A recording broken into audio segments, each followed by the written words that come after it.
준비하면서 어제 한 집사님에게 통화할 일이 있어서 전화를 했습니다.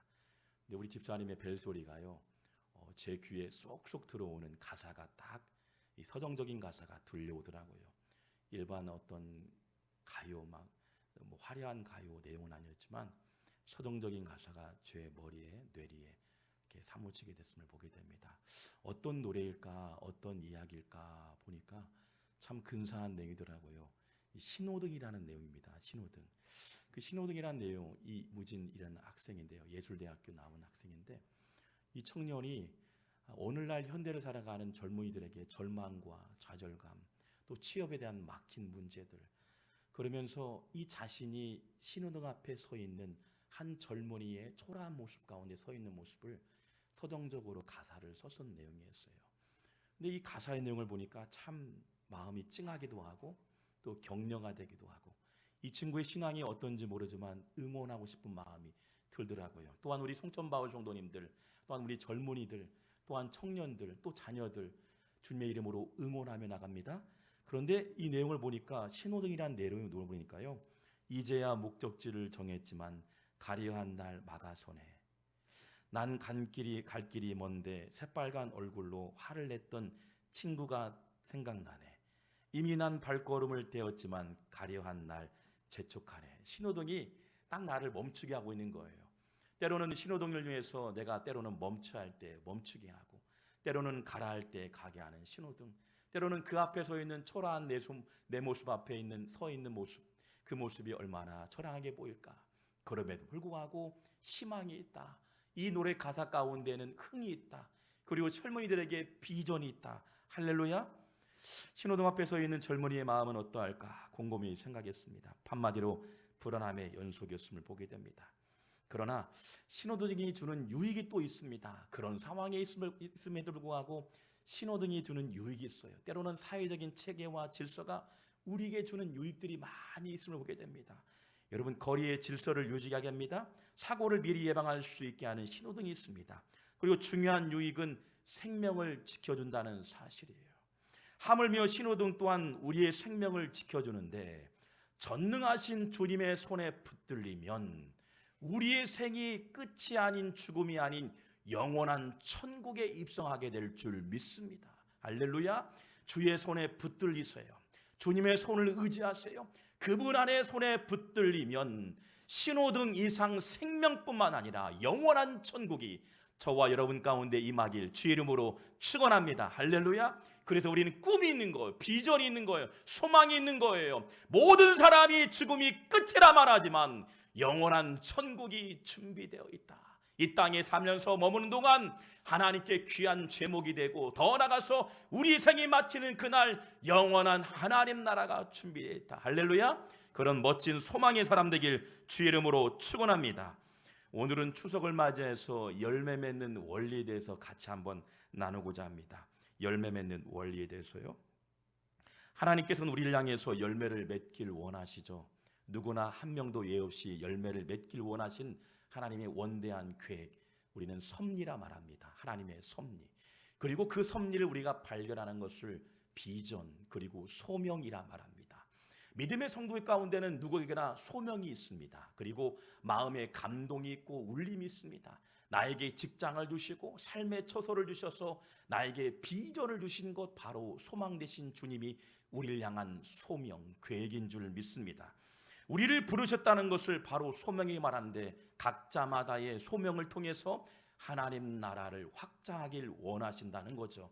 그래서 세상 사람들과 구별되게 우리는 특별한 하나님의 자녀, 구별된 성도라 말합니다. 거룩한 성도, 거룩한 하나님의 작품이라 말합니다. 그런데 문제는 열매를 맺지 않으면 밖에 버려진다고 성경에 곳곳에서 쏘여 있습니다. 열매를 맺지 않으면 밖에 버려지고 불살라진다. 사명을 망각한 우리에게 경고하고 있는 거죠. 우리에게 주신 사명과 소명이 있는데, 그 사명과 소명, 그 첫사랑의 감격을 잃어버리게 되면 우리는 밖에 버려지는 아무 볼짝 없는, 문제밖에 없는 존재라고 우리에게 경고하고 있음을 보게 됩니다. 그렇다면 열매를 맺기 위해서, 우리가 참 열매를 맺기 위해서, 좋은 열매를 맺기 위해서 어떤 원리를 우리가 한번 도전하면서 같이 나누고자 합니다. 첫 번째는 비전의 시력이 있어야 한다. 같이 볼까요? 비전의 시력이 있어야 합니다. 시작. 요한복음 12장 20절 말씀 보면 이렇게 나와 있습니다. 명절에 예배하러 올라온 사람 중에 헬라인 몇이 있는데, 명절에는 유월절을 말하고 있어요. 그래서 예루살렘의 모든 주변의 사람들이, 유대인들이 예루살렘에 와서 예배하는 시간을 맞이합니다. 우리가 명절에 추석이나 설명절 통해서 온 가족이 모이는 것처럼 이스라엘 백성들은 가장 축제 중에 축제이고 하나님 만날 수 있는 온전한 기회 때 바로 유월절을 얘기합니다. 그런데 그때 많은 사람들이 모였는데 보니까 헬라인 몇이 올라왔다. 당시 헬라인은 헬레니즘 문화를 갖고 있던 사람이에요. 이방 사람들이었습니다. 유대 사람들이 아니었어요. 그런데 오늘 본문에 보니까 유대교, 그러니까 예수를 믿으려고 몸부림쳤던 사람들 같아요. 그 중에서 수많은 화려한 헬레니즘 가운데 이방 사람이지만 선택하고 뽑으셔서 그들에게 비전을 줄 수 있는 안목을 주신 줄 믿습니다. 세상 사람들 가운데 구별하셔서 우리를 부르셨는데 헬라인 그 가운데 많은 사람들이 속해져 있음을 보게 됩니다. 하나님께서 헬라인에게 영적인 시력을 주셨던 거예요. 하나님의 계획을 주신 거예요. 우리가 별 볼 일 없게 보이지만 하나님 우리를 주목하고 있어요. 그 주목하고 있는 현장에 우리가 서 있는데 하나님의 시선에 우리가 주목하기를 주의 이름으로 축원합니다. 하나님의 시선에 머물러 있으면 우리를 뽑아 쓰시고 우리를 사용하여 주실 줄 믿습니다. 그래서 이왕이면요, 줄 세우는 사람 됐으면 좋겠어요. 내가 줄 서는 사람이 아니라 줄을 세우는 사람. 할렐루야. 이왕이면 여러분의 자녀가요, 많은 사람들의 줄 세우는 사람 되길 주의 이름으로 축원합니다. 그래서요, 믿음의 사람들을 뽑아 쓰는 사람. 이왕이면 이 땅에 머무는 동안 귀하게 쓰임받는 영적인 거장 되길 주의 이름으로 축원합니다. 그렇습니다. 헬라인에게 독특하게 영적인 시력을 주셔서 그들을 통해서 예루살렘에게 올라오게 하고 예수님의 소식을 듣게 하는 귀가 열리는 영적인 시력을 주셨다. 오늘 우리에게도 그런 시력이 임한 줄 믿습니다. 비전을 주셨다는 거예요. 돌을 사랑한 한 예술가가요, 큰 돌을 보았습니다. 큰 돌을 보았어요. 바위덩어리예요. 바위덩어리 한번 볼까요? 이 바위덩어리를 딱 주셨는데 이 바위덩어리가 보통 사람에게는 바위덩어리처럼 보여요. 그런 한 예술가에게는 데이비드상, 그러니까 다윗이요, 막 움직이는 것을 보았어요. 그래서 하나하나 조각하기 시작합니다. 하나하나 조각하면서 멋진 보았던 꿈들을, 환상을 작품으로 그려가기 시작합니다. 그게 바로 데이비드상이에요. 데이비드상. 이 멋진 데이비드상. 그리고 심지어는 여러분 천지창조를 그렸고요, 심지어 많은 작품과 많은 사람들에게 신앙적으로 감동을 주는 작품이 됐다. 흔하게 보이는 돌, 많은 사람들이 흔하게 보이는 돌이었지만 한 사람의 시력에게는 영적인 안목이 열려지는 영적 시력이 열리게 될 줄 믿습니다. 여러분 보셔야 돼요. 하나님 나에게도 영적인 촉이 살게 하여 주옵소서. 지금까지 달려왔다면 그것이 전부가 아니라 하나님 나라를 이루어갈 수 있는 영적인 안목을 얻게 하여 주시옵소서. 여러분 멋진 작품을 만드는 근사한 예술가가 되길 주의 이름으로 축원합니다. 그게 바로 영적인 안목, 비전이었던 거죠. LA에서 이 네바다주를 가다 보면 한 5시간에서 길게는 6시간, 7시간을 가게 됩니다. LA에서 네바다주. 그런데 많은 이 가다 보면 사막 기후다 보니까 다 온통 돌과 자그마한 풀이 있죠. 그런데 어떤 예술가에게는 이 사막과 같은 기후, 바닷가 같은 이 기후 가운데 풀 한 점 없는 그런 사막이 다 펼쳐져요. 그런데 어떤 사람에게는, 예술가의 눈에는요, 이 사막이요, 네바다의 환상을 만드는, 꿈을 만드는 라스베이거스를 작품하게 되는 거예요. 볼까요? 보세요. 야, 얼마나 근사해요. 저도 몇 번 방문한 적이 있는데 비전 트립 갈 때 아이들 데리고 같이 갔어요. 여기에 화려함도 있겠지만 야, 대단하다. 누군가의 설계를 통해서 바닥 같은, 그리고 심지어는 모래 같은 사막 기후지만 이 사막 한가운데 아름다운 꿈을 그려갔다. 여러분 그런 영적인 안목이 활짝 띄어지길 주의 이름으로 축원합니다. 여러분의 자녀가요 그런 멋진 설계자가 됐으면 좋겠다 생각됩니다. 가난 가운데, 어려움 가운데, 고아 가운데, 수많은 정말 난민 가운데도, 심지어는 정말 그 어려운 정말 오직 가운데 수많은 영혼들에게 복음을 전할 수 있는 근사한 작품들이 세워졌으면 좋겠다 생각됩니다.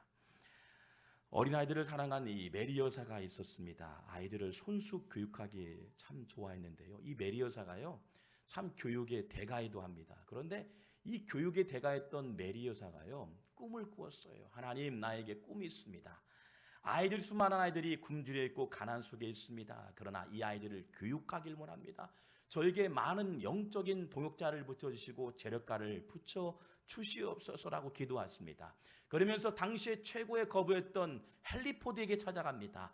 헨리 포드에게 문을 두드립니다. 헨리 포드가 맞이합니다. 그리고 도움을 청합니다. 나에게 정말 많은 돈이 필요합니다. 아이들을 위해서 교육하고 싶습니다. 그러나 헨리 포드가 단호히 거절합니다. 그리고 동전 하나를 딱 줍니다.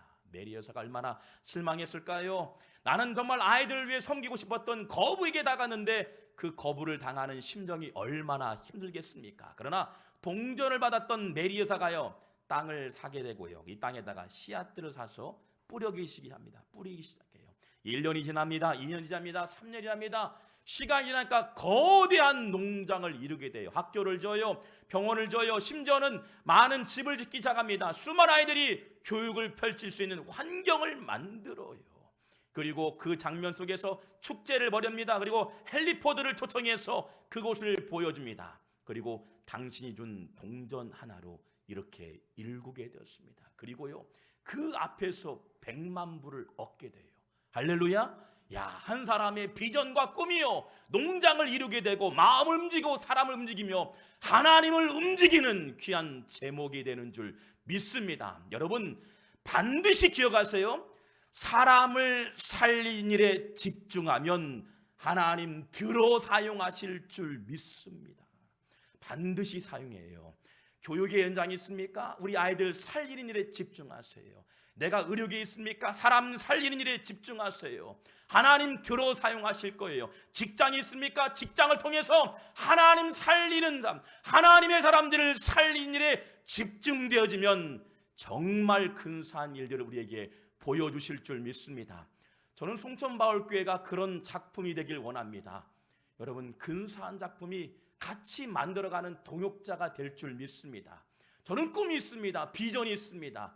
하나님 이 땅에 에코시 때 우리를 부르셨는데 이곳의 존재의 목적이 무엇이겠습니까? 수많은 영혼들이 주께 돌아와서 하나님을 만나길 원합니다. 많은 영혼들이 쉼을 누리기로 합니다. 부족하게 출발되었지만 하나님의 원대한 작품이 이루어지게 하여 주옵소서. 또한 우리 성도들 가운데도 모든 사업장과 교회와 가정 모든 일 가운데 형통함을 누리는 풍요를 누리게 하여 주시옵소서.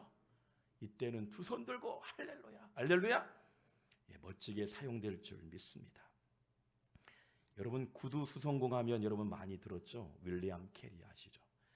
현대 선교의 아버지, 인도 윌리엄 캐리. 여러분 그는 참 무지했습니다. 그리고 가난했습니다. 그리고 구두 수성공했습니다. 그러나 그에게는 언어를 구사할 수 있는 탁월한 언어의 은사가 있었습니다. 그리고 사촌을 따라서 옥스퍼드 대학에 들어가게 되었습니다. 언어학부 교수님이요 이 윌리엄 캐리를 보면서 무지하게 보였고 많은 사람들이 별 볼 일 없는 것처럼 보였지만 언어가 탁월하다 보니까 언어학자 교수가요 우리 대학에 좀 오세요. 그리고 우리 대학에 와서 가르치고 학생들 후진을 양성해 주세요. 비전을 제시해요. 또한 그렇습니다. 이 윌리엄 캐리에게요 당신에게 이런 자리를 마련하겠습니다. 영국의 여왕이 좋아할 것입니다. 당신은 탁월한 인텔리한 정말 재력 많은 그 훌륭한 사람이 인재라고 막 얘기합니다. 그리고 많은 것을 우리가 후원하겠습니다. 이게입니다. 그런데요 윌리엄 캐리가 단호하게 거절해요. 교수님께서 말씀하신 대로 저는 부족하고 때로는 언어가 탁월한 부분이 있지만 저에게는 영국의 나라보다 또 다른 나라가 저의 마음속에 있었습니다. 그 나라가 다름 아닌 인도였습니다. 여러분 한 사람의 비전과 소원이요 그를 통해서 인도의 수많은 교회가 세워지고 아이들이 영적인 시력을 얻게 되고요 하나님 나라를 일구할 수 있는 믿음의 거장이 되었다는 거예요. 여러분, 하나님께 붙들려 보세요. 하나님을 의지하세요. 그러면 하나님 우리를 들어 사용하실 줄 믿습니다. 할렐루야. 우리 한번 옆에 분 인사할 때요, 성도님을 사용하실 줄 믿습니다. 세게 한번 하세요. 시작. 아멘. 성도님을 사용하실 줄 믿습니다. 두 번째 보면 하강하는 영성입니다. 하강하는 영성. 우리 하강하는 거 좋아하지 않잖아요. 떨어지는 거 좋아하지 않잖아요. 요한복음 12장 24절 말씀 보니 한 알의 밀알이 땅에 떨어졌다라고 했어요. 떨어졌다는 것은 위에서 바닥으로 여러분 팽개친다는 거죠. 떨어진다는 걸 하강이라 말합니다. 위에서 바닥으로 떨어지는 건 열매를 맺을 수 있단 말합니다. 인생을 살아가면서 실패하는 일, 좌절하는 일 매일같이 반복이 돼요. 저도 이렇게 자그맣게 교회가 시작됐지만 좌절이 올 때도 있고 힘들 때도 있고 고난이 올 때도 있고 어려움을 많이 만나기도 해요. 바닷가치처럼 때로는 이 목회를 떠나고 싶을 때가 한두 번이 아니에요. 그러나 저에게 주신 사명이 있기 때문에. 그런데 오늘 보니까 하강할 때 일어난 현상이 있어요. 창피하기도 하고 자존심이 무지 상할 때가 많이 있어요. 얼마나 부끄러울 때가 한두 번이 아니에요. 그러나 그게 가장 큰 건 아니겠죠. 그런데 예수님의 삶을 보세요. 그의 인생을 보세요. 날마다 스포트를 받아야 할 자리, 많은 가는 곳마다 기적이 일어납니다. 많은 영혼들을 치료합니다. 병든 자가 새 힘을 얻게 됩니다. 스포트 자리를 내려놓고 십자가에서 최종적으로 죽음의 하강의 자리를 선택하게 됩니다. 많은 사람들이 정치적인 메시아를 원했습니다. 그러나 그가 하강의 자리에 머물면서 비난과 조롱을 받습니다. 심지어 제자들까지 떠납니다. 그의 인생이 십자가의 끝이라 말합니다. 그러나 3일 만에 부활합니다. 십자가의 끝이 아니라 부활의 능력으로 우리에게 보여주신 줄 믿습니다. 여러분, 예수님은 태어날 때부터 하강의 자리였어요. 화려한 자리가 아니라요, 말구유의 하강의 자리. 그게 바로 인카네이션. 온 인류의 역사에서 모든 하나님의 가장 위대한 섭리, 인카네이션. 이 땅에 오신 하나님, 그분께서 우리를 구원하기 위해서 하강의 자리였지만 십자가의 능력으로 우리를 세우신 줄 믿습니다. 할렐루야. 바로 부활의 능력이라는 거예요. 부활의 능력. 여러분, 한 알이 땅에 떨어져 하강하여 죽음으로 우리가 새로운 열매를 맺어진다는 사실입니다. 요셉을 보세요. 형들에게 왕따를 당하죠. 그리고 큰 구덩이에 하강하게 됩니다. 그리고 형제들에 의해서 건진받고 갔지만 실제적으로 애굽으로 팔려가죠. 계속적으로 환경적으로 상황적으로 코너에 몰고 가고 하강의 자리로 몰고 가게 됩니다. 심지어는 오해로 삼았습니다. 감옥에 갇힙니다. 답답한 심정이었습니다. 저 같으면 계속적으로 하나님을 원망했을 거예요. 나에게 이런 저주 같은 일이 일어났습니까? 하나님 바라보지 않았습니까? 하나님 믿지 않았습니까? 열심히 선교하지 않았습니까? 라고 얘기했을 거예요. 그러나 성경에는 어느 곳도 요셉이 불평하다고 얘기한 적이 한마디도 없어요. 비록 하강의 자리였지만 그 자리에 떨어질 때마다 영적인 시력이 열려지게 됐던 거예요. 하나님, 이 하강의 자리이지만 저를 향한 계획이 있음을 믿습니다. 그리고 창세기 50장 20절 말씀을 보면 당신들은 나를 해했으나 형들을 바라보면서요, 하나님은 그것을 선으로 받고 사울과 같이 만민의 생명을 구원하게 하는 총리의 자리로 우리를 사용하신 줄 믿습니다. 할렐루야. 하나님의 총리, 여러분 통해서 하나님의 총리가 되길 주 이름으로 축원합니다. 여러분 보세요. 하강의 자리가 올 때마다 더 기도하게 되고 더 엎드리게 되고 하나님께 부르짖을 수 있는 기회를 주셨다는 거예요. 돌아온 탕자 이야기가 있습니다. 재력가였던 아버지에게 유산을 받아 세상에서 모든 것을 다 잃습니다.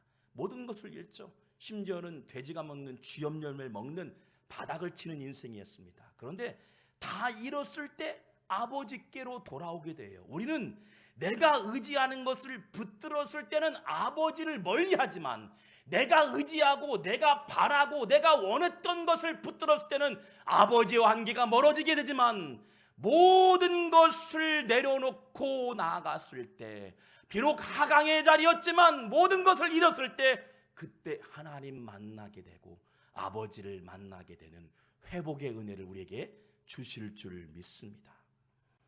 아버지 하나님은 그런 추악한 날을 기다리고 계신다는 거예요. 우리를 바라보시면서 기다리고 계셔요. 때로는 슬픔이 있고 좌절이 있고 때로는 고통이 있고 인간이 헤어할 수 없는 수많은 일들이 우리에게 엄습할 때 그 자리에 묵묵히 우리를 기다리고 있다는 거예요. 기다리고 있다. 하나님의 하강의 목적은 죽음으로 몰아가는 것이 아니라 위대한 열매를 위한 하나님의 연단인 줄 믿습니다. 세 번째 원리를 보면 열매를 맺기 위해서는 날마다 죽는 겁니다. 날마다 죽는 것. 같이 볼까요? 날마다 죽어지자. 명절을 맞이해서 여러분, 명절 때 누가 틈을 탈까요? 사단이요. 사람을 통해서 사단이 틈을 타요. 자꾸 싸우게 되고 이간질하게 되고 재산 문제로 부모님 모시는 문제로 계속 거기에요. 여러분, 내가 죽어지고 내가 섬기고 내가 먼저 손 내미면 그 싸움의 현장이 아니라 은혜 현장 되길 주의 이름으로 축원합니다. 우리가 어깨가 올라가고 으쓱할 때 그때가 가장 위기라는 거예요. 요한복음 12장 24절 말씀 보면 죽으면 많은 열매를 맺는다고 말하고 있습니다. 여러분, 죽는다는 건 뭘 의미할까요? 다름 아닌 미랄이 껍질이요 벗겨지는 걸 의미해요. 성경의 원문을 보면 이 미랄이 있는데 미랄에는 반드시 근원이 있어요. 싹을 틔우는 근원인데 싹의 근원은 근원을 덮고 있는 껍질이 있다는 거예요. 이 껍질이 땅에 떨어져 썩어질 때 근원의 생명의 말씀이 싹을 틔우게 된다는 거예요. 요한복음 12장 23절 말씀 보면 우리 한번 같이 한번 읽어볼까요? 시작.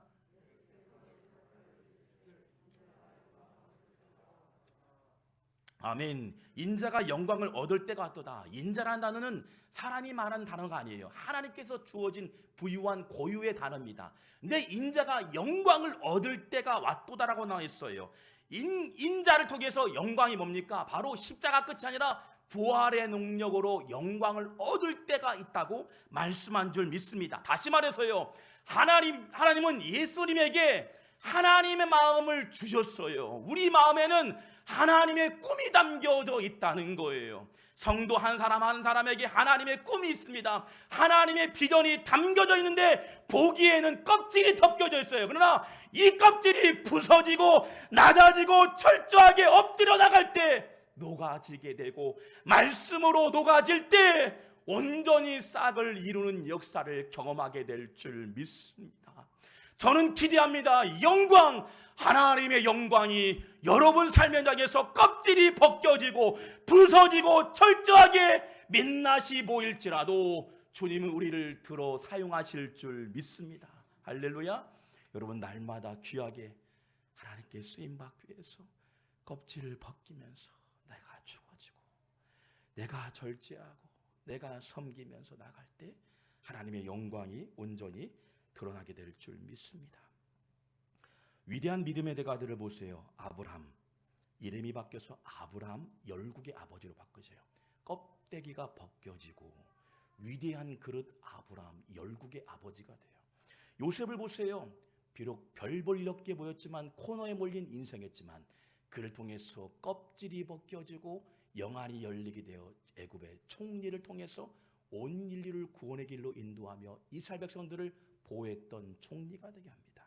사울을 보세요. 다메섹 도상에서 비늘이 벗겨지는 것처럼 껍질이 벗겨집니다. 주님을 만납니다. 감격과 은혜가 경험되어집니다. 그를 통해서 온 유럽을 변화시킬 수 있는 선교적인 삶을 살게 합니다.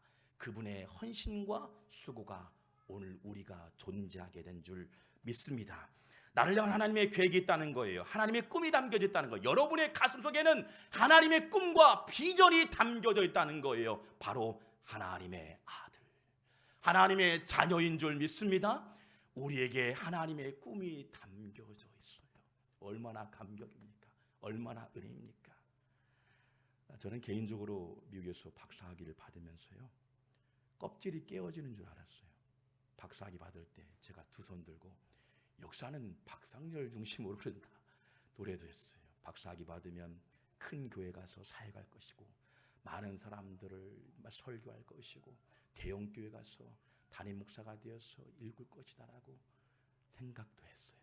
근데요, 그 과정 속에서 철저하게 낮아지게 하더라고요. 교회를 만날 때마다 어려움이 발생했습니다.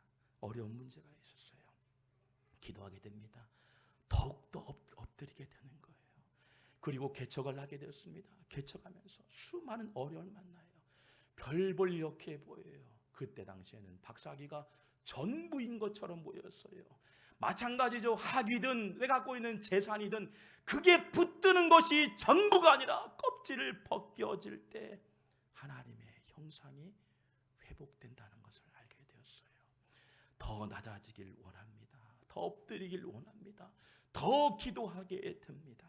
여러분, 철저하게 낮아지며 우리를 훈련시킨다는 하나님의 계획 안에 있음을 여러분 믿으시길 주의 이름으로 축원합니다.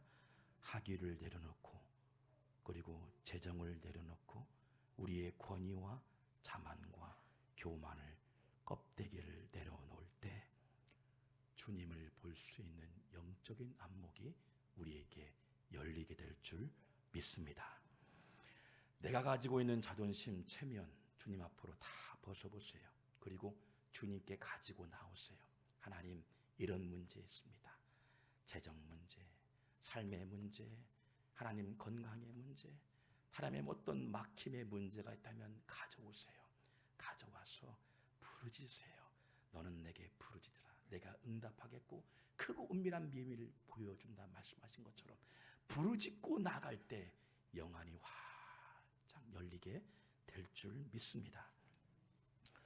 한 12년 됐을까요? 이집트에서 3,000년 된 미라의 손에 들려진 것이 많은 스포트를 받았던 신문 기사가 나왔습니다.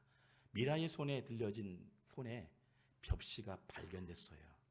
근데 미라가 3,000년 전에 미라가요 벽시를 잡고 있었는지 벽시가요 이렇게 살아있는 것처럼 보였나 봐요. 그래서 학자들이 실제적으로 그 벽시를 가지고 땅에 뿌렸습니다. 땅에 뿌렸더니요 실제 싹이 나고 열매가 맺었다. 실제입니다.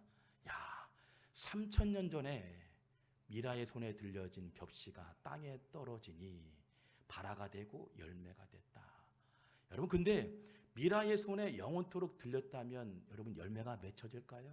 그렇지 않다는 거예요. 여러분, 땅에 떨어져야 한다는 거예요. 껍질을 벗겨야 한다는 거예요. 오늘도 여러분 껍질을 내려놓기를 주의 이름으로 축원합니다. 우리를 덮고 있는 권위, 우리를 덮고 있는 많은 여러분 자만감, 오만감, 여러분 겸손하시길 주의 이름으로 축원합니다. 명절을 통해서 하나님 내가 더 죽어지고 낮아지고 섬기며 나갈 때 껍질이 벗겨져서 영원하신 부활의 능력으로 우리와 함께 하실 줄 믿습니다.